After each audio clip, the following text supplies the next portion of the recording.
When I was 13, I learned two things in one night: that childhood doesn't last forever, and that sometimes the people who are supposed to love you unconditionally are the first to throw you away. My name's Jonah, and I'm 28 now, but I still remember the color of the sky that evening, muddy blue, with streaks of gray, when my parents told me to grow up and then left me at a rest stop 70 miles from home. I slept in a ditch that night, using my hoodie as a pillow and my backpack as a shield from the wind. I didn't cry. I didn't scream. I just lay there, staring up at the stars and waiting for the sun to rise. I never spoke to them again. Not until last week, when an envelope slid through my mail slot. It was my sister's wedding invite. Tucked inside was a handwritten note from my parents, neatly folded and smelling like the perfume my mother used to wear. "Let's put the past behind us," it said. Just like that. Like nothing had happened. Like they hadn't left a kid on the side of the highway. But I'm getting ahead of myself. The thing about people like my parents is that they're not monsters right away. It starts small. Passive-aggressive comments at dinner. Eye rolls when you talk about something that excites you. Cold silence instead of comfort. By the time you realize it's not normal, you've already convinced yourself that you're the problem. I was the youngest of three. My sister, Celine, was 4 years older than me and the golden child from birth. She had this effortless way of making people like her. Teachers, neighbors, even complete strangers. She'd smile, toss her hair, and everyone would melt. My older brother, Nate, was only 2 years older than me, and, honestly, I don't think he ever saw me as more than an annoyance. I was the afterthought, the oops baby, the one who came along when my mom was already thinking about going back to work full-time and my dad had just started his own landscaping business. I guess I messed up their plans. We lived in a split-level house on a dead-end street in a town so small it didn't even have a movie theater. Our backyard backed up to woods, and the three of us used to build forts out there when we were younger. I used to think we were close, but looking back, I was just the tag-along. The kid they humored until they got bored. I'd always be the lookout when they played games, or the one left behind to guard the base, while they snuck off and did their own thing. That feeling of being tolerated, not wanted, it started early. But I was a quiet kid. Polite, good at school, never really caused trouble. So at first, my parents just kind of ignored me. I guess they figured that since I wasn't demanding attention, I didn't need it. My mom would go whole days without saying more than a few words to me. My dad mostly talked to me in grunts unless he needed something carried or fetched. But Celine? She got full conversations. Warm hugs. Encouragement. Nate got lectures about being a man and high fives when he did something remotely athletic. I got a nod when I brought home straight A's. Once. Still, I tried. I tried really hard to be what they wanted. I'd watch how they lit up around Celine and copy the way she spoke, the jokes she made. I even started doing chores that weren't mine, thinking maybe I'd earn their attention that way. I ironed my dad's shirts when I was 10, started making dinner when I was 11. But nothing ever really changed. If anything, it seemed to annoy them more. Things started to shift the summer I turned 12. My mom had picked up extra hours at the hospital, and my dad was working overtime to pay off some mysterious debt they never talked about. The house was tense all the time. You could feel it in the air, like static before a storm. One night, I forgot to take the chicken out of the freezer and my mom lost it. Not just the usual sigh and muttering, but a full-blown screaming fit. "Do you want us to starve?" she shouted, slamming her hand against the kitchen counter. "Is that what you want, Jonah?" I remember standing there, barefoot on the cold tile, wishing I could melt into the floor. After that, the anger didn't stop. It became a regular thing. Any mistake, no matter how small, turned into a personal offense. Nate started calling me the parasite, said I was sucking up all the oxygen in the house. I laughed the first time he said it, thinking it was a joke, but he didn't laugh back. Celine never outright bullied me, but she stopped sticking up for me, even when she saw how bad things were getting. She'd just roll her eyes and walk away. One time I asked her why she never helped, and she said, "You bring it on yourself, Jonah. You act like a victim." But the thing that really marked the change was what my dad said one morning when I asked if I could go to camp like Nate used to. It was a simple request. I wasn't even asking for anything fancy. Just a week at the local scout camp. I had saved half the money myself. He didn't even look up from his cereal. Just muttered, "Maybe if you weren't such a burden." I remember that word, burden, like it was branded into me. I carried it around after that, trying to be lighter, quieter, easier. But no matter how small I made myself, it wasn't enough. They didn't want a better version of me. They didn't want me at all. It came to a head about a year later. We were supposed to drive to visit my dad's cousin for his retirement party. 2 hours each way. I didn't want to go. None of US kids did. But when I said that out loud, my mom's eyes narrowed like I'd spit on the carpet. You don't get a vote, Jonah, she snapped. You never get a vote. And that was that. The drive was miserable. Nate kept elbowing me in the back seat and pretending it was an accident. My dad yelled at me for breathing too loudly. At one point, I asked if we could stop for the bathroom, and my mom just rolled her eyes and said, "Of course you're the one who can't hold it." We pulled off at a rest stop somewhere in the middle of nowhere. It was one of those sketchy highway pit stops with 2 vending machines and a flickering streetlight. I went inside, did my business, and when I came back out, the car was gone. At first, I thought they were playing some kind of cruel joke. I walked around the lot. I waited. 5 minutes. 10. My stomach dropped like a stone. I called my mom's phone. Straight to voicemail. Tried my dad. Same. I didn't even bother trying Nate or Celine. They never picked up for me anyway. I waited there for hours. The sun went down. The lights in the rest stop buzzed and blinked. A trucker gave me a weird look when I asked if he had a phone I could borrow. He said no and kept walking. I didn't know what to do. I didn't know who to call. Eventually, I wandered into the woods behind the lot and curled up in a ditch. It wasn't deep, but it hid me from the wind. I zipped my hoodie all the way up and lay there shivering, watching the stars and wondering if this was it. If this was how it ended. Not in some dramatic runaway story or tragic accident, but quietly. Forgotten. When morning came, I walked back to the road and started hitchhiking. It took all day to get home. I got picked up by a woman and her teenage son, and I made up a story about getting separated from my family on a trip. She bought it, gave me a granola bar and $20. I thanked her, got out 5 blocks from my house, and walked the rest of the way. When I opened the door, no one even looked up. My mom was folding laundry. My dad was on the couch. Celine was painting her nails. Nate was in the kitchen making a sandwich. "You're back," my mom said, like I had just come back from school. No apology. No explanation. Just that. Something broke in me that day. Not all at once. It was more like a crack that spread slowly, year by year. I never brought it up. Never asked why. And they never mentioned it again. It was like it never happened. I moved out the second I turned 18 and never looked back. And then last week, that envelope arrived. But what I didn't expect was what was written on the back of the invite, and what my sister had the nerve to ask me. I didn't open the envelope right away. The handwriting on the back, delicate, familiar, was clearly Celine's. Elegant loops, like she always practiced in the margins of her notebooks when we were kids. The note wasn't long. 5 words, written in silver ink. "Please read what's inside." And then underneath, almost like an afterthought, "They're trying, Jonah." I should have thrown it away. I should have tossed the whole thing into the trash with the rest of the junk mail and buried it under coffee grounds and eggshells. But instead, I stood in my hallway staring at it like it was a grenade with the pin halfway out. It wasn't curiosity that made me open it. It was that old, pathetic hope. The one I thought I'd killed a long time ago. The one that whispered maybe they're finally sorry. Inside was a thick, cream-colored wedding invitation embossed with fake gold leaf. Celine and her fiancé, Marcus, smiling in watercolor pastels on the front. I barely recognized her. Her hair was shorter now, curled around her cheekbones. She looked older, more polished, like someone from a bridal catalog.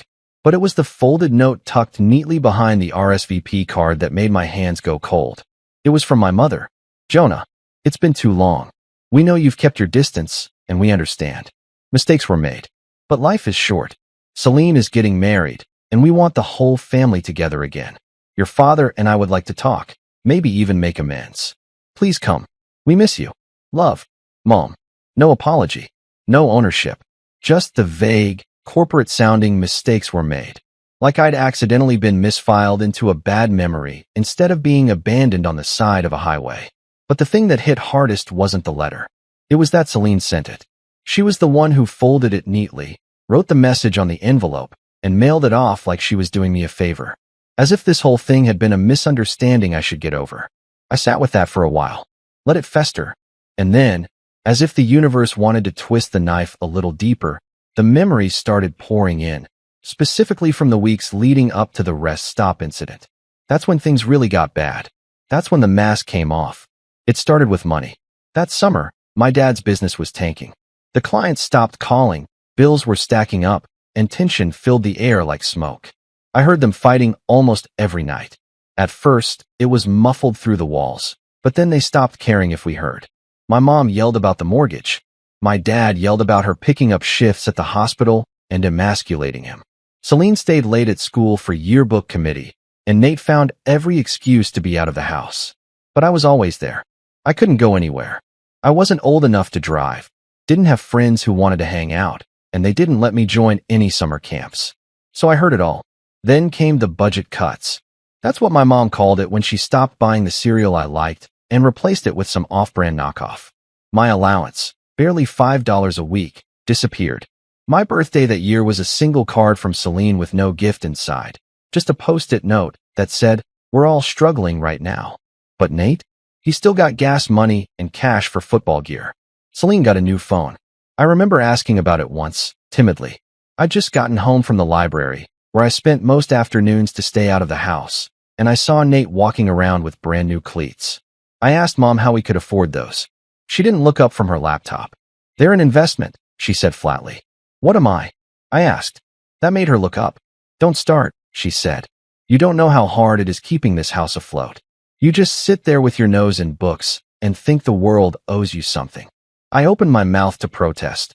What exactly? I didn't even know, but she cut me off. "Grow up, Jonah. You're not a child anymore." I was 12. That became her favorite phrase. Grow up. It meant shut up. It meant stop asking questions. It meant be invisible. And I tried. I stopped complaining. Stopped asking for things. I tried to do extra chores, keep the house clean, make myself useful. But the more I tried, the more they pulled away. Nate mocked me constantly, calling me maid boy and Jonah the janitor. Celine just avoided me. One evening, we were all sitting around the dinner table. The power had gone out earlier that afternoon because they hadn't paid the bill. My mom lit a few candles and made rice and beans on the camping stove. The mood was grim, but I tried to lighten it. "I read this thing at the library," I said, "about how the ancient Greeks used to use mirrors to reflect sunlight and start fires. Maybe we could try that tomorrow if the power's still out." There was a long silence. Then Nate snorted. "Wow, thanks, Bill Nye." Celine smirked, but didn't say anything. And then my dad slammed his hand on the table so hard it rattled the silverware. "Why don't you shut up for once?" he growled. "Every time you open your mouth, it's some useless fact or fantasy. You think we care about Greek mirrors? You think that helps put food on the table?" I stared at him, stunned. He wasn't done. "You're just noise," he said, shaking his head. A constant reminder of everything that went wrong. That line. I don't think I breathed for a full 10 seconds. My mom didn't object.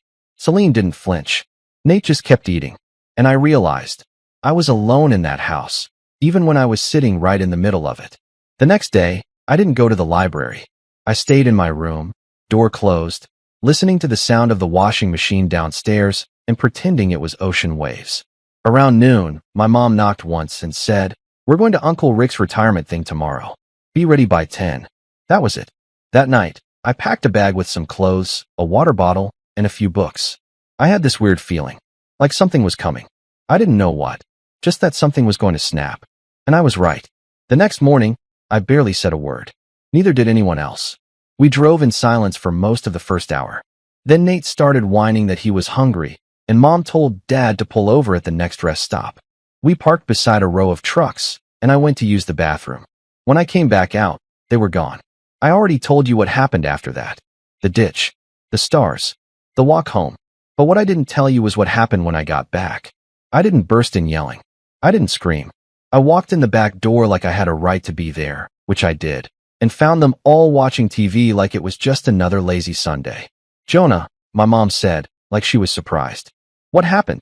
I stared at her fake confusion, at Nate's smug expression, at Celine's deliberate refusal to meet my eyes. "You left me," I said quietly. Dad snorted. "You took too long. We figured you got a ride." "You left me," I said again, louder this time. My mom stood up. "Don't raise your voice." I was 12. I shouted. "You left a kid in the middle of nowhere." And then she said the thing that ended it all. The thing that burned the last bridge. "You're not a kid anymore. Grow up." That was it. I turned around, walked upstairs, and didn't come out for days. They never spoke of it again. like it was a glitch, an oversight, not abandonment. Years later, when I turned 18, I took what little savings I had and disappeared. Changed my number, moved 3 states away, built a life from scratch. And now, a decade later, they wanted me to just show up, smile for photos, play family. But that wasn't the worst part. No, the worst part was what Celine added at the bottom of her note. P.S. I'd really appreciate it if you didn't make a scene. This day is about me. As if I were the threat. As if I were the one who'd broken something. I folded the note slowly.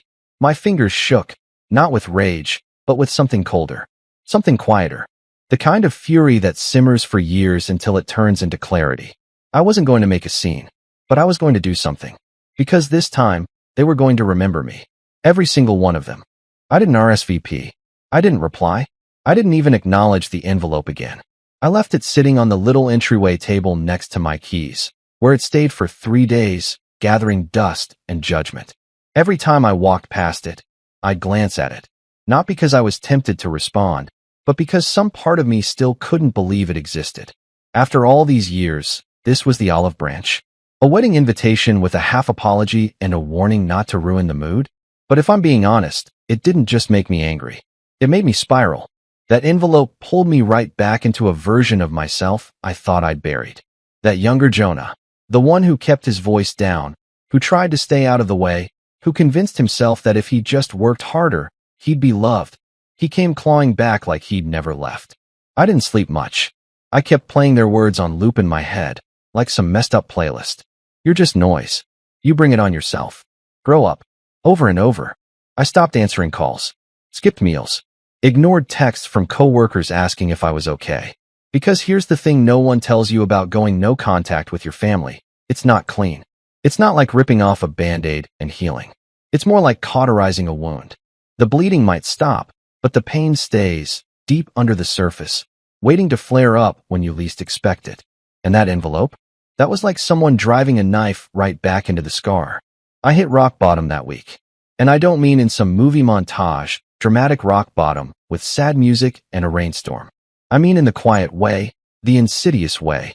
Dishes piling in the sink. A fridge full of expired yogurt. Emails unread.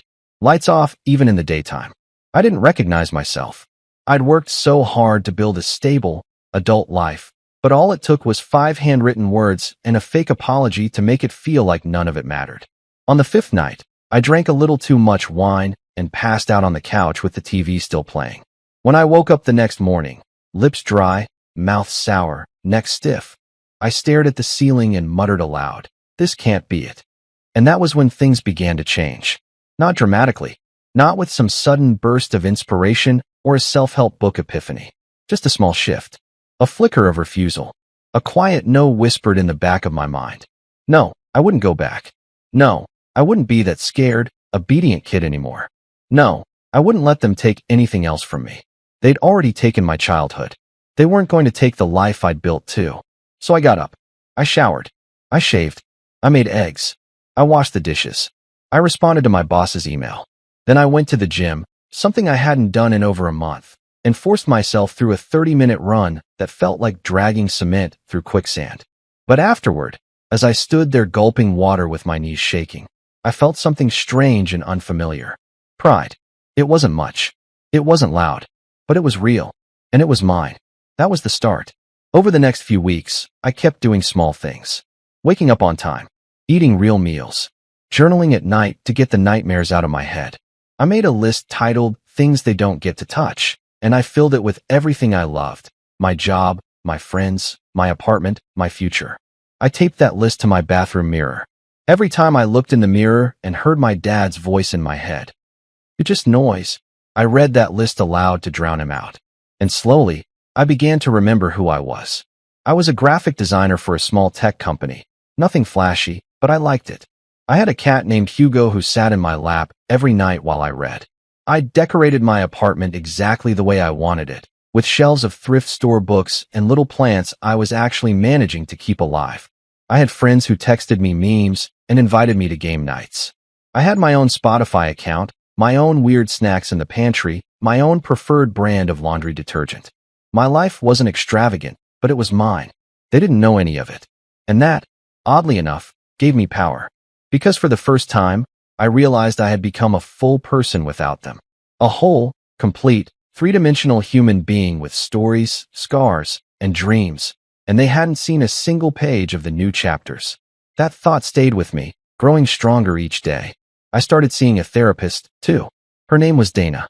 Early 50s, steel gray curls, no-nonsense tone, but warm eyes. The first session, she let me ramble for 15 minutes about how I didn't want to be here, how I didn't need help, how I'd gotten over it. She didn't say a word, just nodded and scribbled in her notepad. Then, when I finally ran out of steam, she looked at me and said, "Do you think it's normal for a 12-year-old to sleep in a ditch?" I didn't answer. She let the silence sit. Then she added, "Because you talk about it like it's just another thing that happened. But Jonah, it's not." That session broke something open in me. I left feeling like I'd just crawled out of a collapsed building. But I came back the next week. And the week after that. Every time, Dana asked the kind of questions I'd never dared ask myself. What did you need from them that you never got? Why do you think you still crave their approval? What would justice look like to you? That last one stayed in my head long after the session ended. What would justice look like? At first, I didn't have an answer. I didn't want to scream at them. I didn't want revenge, not in the petty sense, anyway. What I wanted was acknowledgement, validation, a real apology. But more than anything, I wanted them to know, to really, finally understand what they did. I wanted them to feel the weight of it, to be haunted by it the way I had been.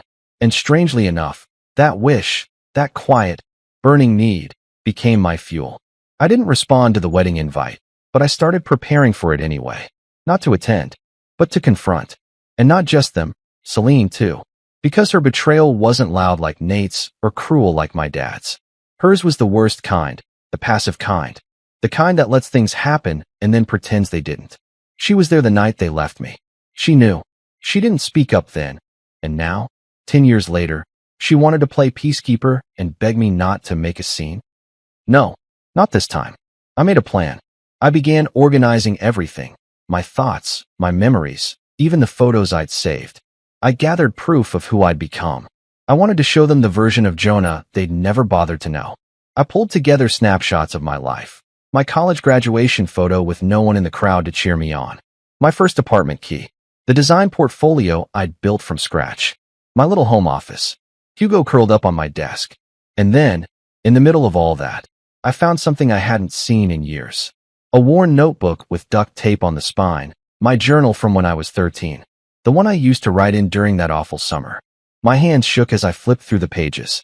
Slanted handwriting. Smudged ink. Angry little poems and sad lists. There was one entry that stopped me cold. Dated just 2 days before the rest stop incident. I think if I disappeared, it would take them a week to notice. Maybe more. I used to believe families were like teams, but I think mine is more like a company. And I'm the intern no one talks to. I stared at those words until the page blurred. That kid. Me. He didn't want revenge. He just wanted someone to care. Someone to notice. So I made a promise to him, right then and there. I was going to make them notice. Not by yelling. Not by showing up and starting a fight. But by forcing them to see what they missed. What they threw away. I didn't RSVP to Celine's wedding. But I did start writing a letter. And I started making a package. And I started calling a few old names I never thought I'd dial again. Because I wasn't going to the wedding as the forgotten brother. I wasn't going as the burden. And I wasn't going quietly. I didn't realize how far I'd come until the day I ran into Nate again. It was completely unplanned. I'd just finished a session with Dana and ducked into a quiet coffee shop 2 blocks away. The kind with plants hanging from the ceiling and folk music playing just a little too loud. I was halfway through a lukewarm cappuccino when I saw him walk in, head down, still wearing that old high school varsity jacket like he was stuck in a time loop. For a second, I froze. Then I did something I never thought I'd do. I stood up and walked straight toward him. He didn't see me at first. He was focused on the display case, probably deciding between a muffin or something he'd guilt the barista into giving him a discount on. But then he turned, and our eyes met. And man, that look. I'd spent most of my childhood flinching at that look. The smirk, the superiority, the mockery behind it. But now, it just looked tired. Like a party trick he'd worn out years ago. "Jonah," he said, blinking like he couldn't believe I existed in the same zip code. "Hey, Nate," I replied evenly. "Long time." He laughed awkwardly. "No kidding. I thought you moved too, like, Oregon or something. Seattle, I corrected. But I'm back for a bit. He nodded, eyes darting around like he was looking for an escape hatch. You get Celine's invite? Yeah, I said. Then, after a beat, you? He scoffed. Of course. I'm the best man. Of course he was. I smiled. It wasn't genuine, but it wasn't fake either. It was the smile of someone who had nothing left to lose. That's great, I said. She must really trust you. He missed the edge in my tone entirely. Yeah, well, you know me, he said, puffing his chest a little. Family man. Guess she wanted someone who actually shows up. I could have hit him right there. But I didn't. Because in that moment, I realized something important. Nate was still stuck in the same chapter. Still playing the same role. Still chasing the same crumbs of approval. Meanwhile, I'd moved on. I'd grown. I had something he didn't. Perspective. So I nodded, wished him luck, and left. And that was the final piece I needed. The plan started to form slowly. Not a revenge fantasy, not some dramatic soap opera plot, but a series of small, deliberate steps. If they wanted me to come back into their lives, then I would. But not as the broken kid they abandoned. Not as some cautionary tale to be pitted or ignored. I would return as a mirror. One they couldn't look away from. I started with the letter. It wasn't for Celine. It was for my parents. Typed. Single-spaced. 5 full pages. Not a single curse word. Not a single insult. Just facts. Dates. Memories. Questions. Do you remember what you said to me when I asked to go to camp? Do you remember how long you left me at that rest stop? Do you remember the name of my best friend in middle school? Do you remember my favorite book? Do you remember my birthday in 2009? I do. I spent it alone in my room eating saltines because no one remembered. I didn't write it to get an apology. I wrote it so they couldn't pretend anymore. I printed it on thick paper and sealed it in an envelope. Then I slid it into the center of a gift box filled with mementos, photocopies of my diploma, a screenshot of the design award I won, pictures of Hugo, a printout of the glowing performance review I'd gotten the month before. And at the very bottom, a picture of me, age 12, standing in front of the rest stop bathroom, looking small and sunburned and terrified. I'd taken it with a disposable camera I'd snuck into my hoodie pocket that day. I'd never shown it to anyone. Until now. I labeled the box for the ones who forgot. And then I mailed it to their address. Registered mail. Signature required. 2 days later, I got the delivery confirmation. That same night, I got a call. Blocked number. I let it go to voicemail. My dad's voice, rough and defensive. Jonah, we got your box. This is not the way to handle things. If you wanted to talk, we could have talked. This is just dramatic. You're making a scene. Again. That's all I'll say. Don't ruin your sister's wedding. Click. That was the moment I knew the letter had worked. Because for the first time in my life, he wasn't dismissive, he was rattled. And that was just step one. Next, I focused on the wedding itself. I wasn't going to crash it. That would have been too easy. Too petty. No, what I wanted was to be invited, truly, formally, and to accept. Because showing up wasn't just about being present. It was about reclaiming my place. So I RSVP'd online, checking attending, and added a +1. Then I called Sadie. Sadie was my closest friend in college, sharp as a knife, fiercely loyal, and utterly unbothered by social games. We'd grown apart over the years, but when I called and explained everything, she didn't hesitate. I'm in, she said. Do I get to wear something scandalous? Only if it's beige, I laughed. Blend in. Destroy them from within. She cackled. You always did know how to throw a classy grenade. With Sadie on board, I turned to logistics. The wedding was being held at some vineyard just outside the city, a picturesque place with white gazebos, rows of grapevines, and a reception hall that probably cost more than my entire yearly rent. The guest list, from what I'd gathered, was stacked with Celine's friends, extended family, and Marcus's side, mostly wealthy business types from New Jersey. It was perfect, because in that sea of polished people, I would stand out, but not as the odd one out. Not as the black sheep. As the one who was finally whole. I booked a suit fitting. Not a rental, a real tailored outfit. Deep charcoal, subtle pattern, silver cufflinks. Clean, confident, modern. I hadn't worn a suit since college, and even then it had been thrifted. But this time, I wanted to feel the weight of the fabric. I wanted to feel worthy. Sadie helped me pick a tie. Go with navy, she said. Looks good on you. And it says, I'm composed but dangerous. I raised an eyebrow. Is that what I'm going for? Absolutely, she grinned. This is psychological warfare. Dress accordingly. The week before the wedding, I started dropping breadcrumbs. Not malicious ones, just reminders. I posted an Instagram photo of me and Sadie at a downtown cafe, captioned, "Catching up before the big day." Celine liked it within 10 minutes. No comment. The next day, I uploaded a story of Hugo sleeping on a wedding invitation with the caption, "Still deciding what to wear." And then I changed my profile picture to the shot of me from the award ceremony last spring. Me in a blazer, holding the plaque, smiling wide under a banner that read 2023 Design Innovator of the Year. Again, no comments from family. But I knew they were watching. Because 2 days later, I got a text from Celine. "Hey Jonah, just saw your stories. I'm really glad you're coming. Just maybe keep things light, okay? No drama. We're all trying to heal. No apology. No acknowledgement. Just another warning wrapped in sugar." I didn't reply.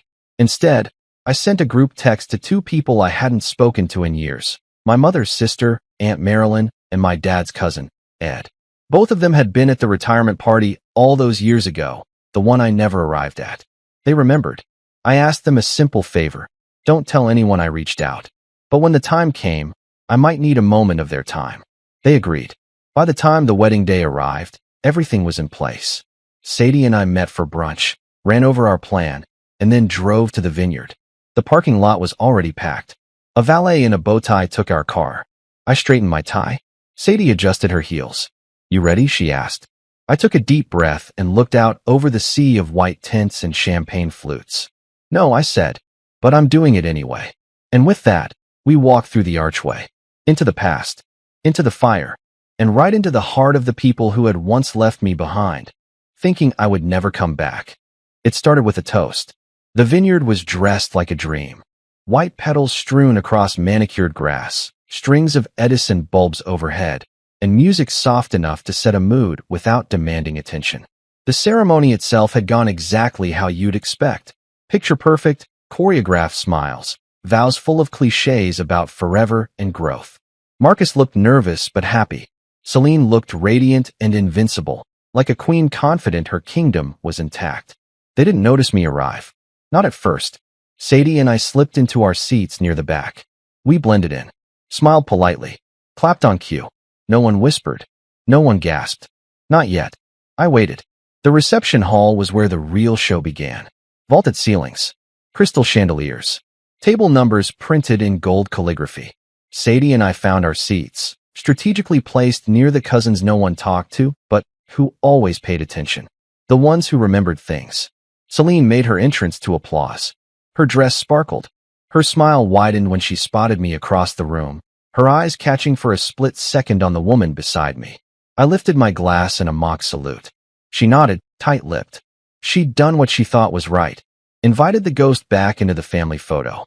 Now she just had to survive the night. Too bad the ghost had brought receipts. I wasn't the best man.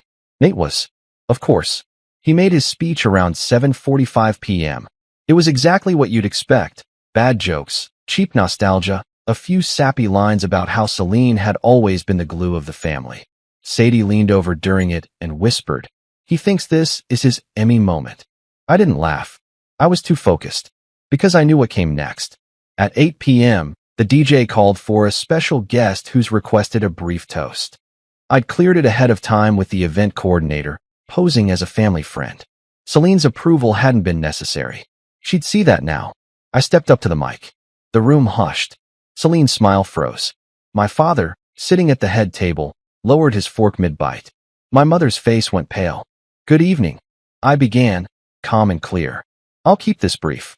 For those of you who don't know me, I'm Jonah, the youngest sibling." A few heads turned. Recognition clicked into place. Whispers began. I wanted to take a moment to congratulate Celine and Marcus. Truly, marriage is a partnership, and I hope yours is built on honesty, respect, and presence. Things that sometimes get overlooked in families. I paused. Let that hang in the air. I wasn't always part of the picture. Some of you might have noticed that I wasn't around much the last 10 years. Others might not have even known I existed. A few chuckles. Nervous. Curious. I want to be honest about something, just for a moment. I don't do this to stir drama. God knows I've had enough of that to last me. But because there are stories in every family that don't get told. And sometimes, The untold ones matter the most. Celine's lips parted, as if to object, but she stayed seated. When I was 13, my parents left me at a rest stop on the side of the highway. 70 miles from home. No phone. No money. Just a backpack and a bathroom key. The room went still. I heard silverware drop. A chair creak. Somewhere, someone audibly gasped. I slept in a ditch that night. Hitchhiked home the next day. And when I walked through the door, they looked at me like I was the problem. I looked directly at my father. He couldn't meet my gaze. That was the last straw in a long line of things I was supposed to just get over. But I didn't. I left. I built a life. And I thought I'd buried the past. I gestured toward the table where my box had landed, gift-wrapped and still unopened. But a few weeks ago, I received a wedding invitation. Inside it was a note asking me not to make a scene. Now I turned to Celine. I don't need to make a scene. I'm not here to ruin your day. I'm here to reclaim mine. The one I lost. The one none of you even remember. I took a breath. And I wanted to thank you for reminding me who I am. For showing me that some families aren't about blood. They're about choice. And I've made mine. I raised my glass. To truth. To survival. And to never, ever, being left behind again. I stepped down. Silence followed me back to my seat. Then, slowly, someone clapped. Aunt Marilyn. Then Uncle Ed. Then others. The applause grew, not raucous, but steady, real, acknowledging. I sat down. Sadie squeezed my hand under the table. Celine didn't speak for the rest of the night. Her smile vanished. Her posture stiffened. She greeted guests like a mannequin, barely blinking. My mother didn't touch her wine. My father disappeared outside for nearly half an hour. Nate? He looked like he wanted to hit something. He didn't. But the fury in his jaw said everything. By the time dinner was served, the energy in the room had shifted. The family's golden illusion had cracked, and people could see the seams. That was enough. We left before dessert. Sadie drove. I stared out the window, not saying much. It wasn't triumph I felt. It wasn't even relief. It was something quieter. Peace. For the first time in years, I didn't feel small. Or invisible. Or lesser. I felt seen. And that was everything. I didn't hear from any of them for a while. Weeks passed. No texts. No voicemails. Then, slowly, the ripples began. A letter from Aunt Marilyn. You were brave. And right. I'm sorry for what happened to you. We all should have done something back then. I see you now. A message on Instagram from an old cousin who said he remembered that summer, that he always wondered why I stopped showing up. Even Marcus sent a short email. I didn't know. I wish I had. She's not ready to talk about it yet, but I think maybe she will be. Thank you for speaking up. But from my parents? Nothing. And honestly, I didn't need anything from them anymore. They had finally seen the mirror. What they did with that reflection wasn't my burden to carry. 3 months later, I donated the suit. Hugo got a new bed. I printed the photo of me giving the toast and pinned it to my corkboard with a note under it. You made it. And every time I walked past it, I smiled. Not the polite kind. The real kind. Because revenge doesn't always look like slamming doors or shouting matches. Sometimes it's calm, controlled, quietly brilliant. Sometimes the sweetest revenge is being everything they said you couldn't be. Free, happy, whole. And the final line I'll leave you with? They left me behind once. But I walked away on my own terms.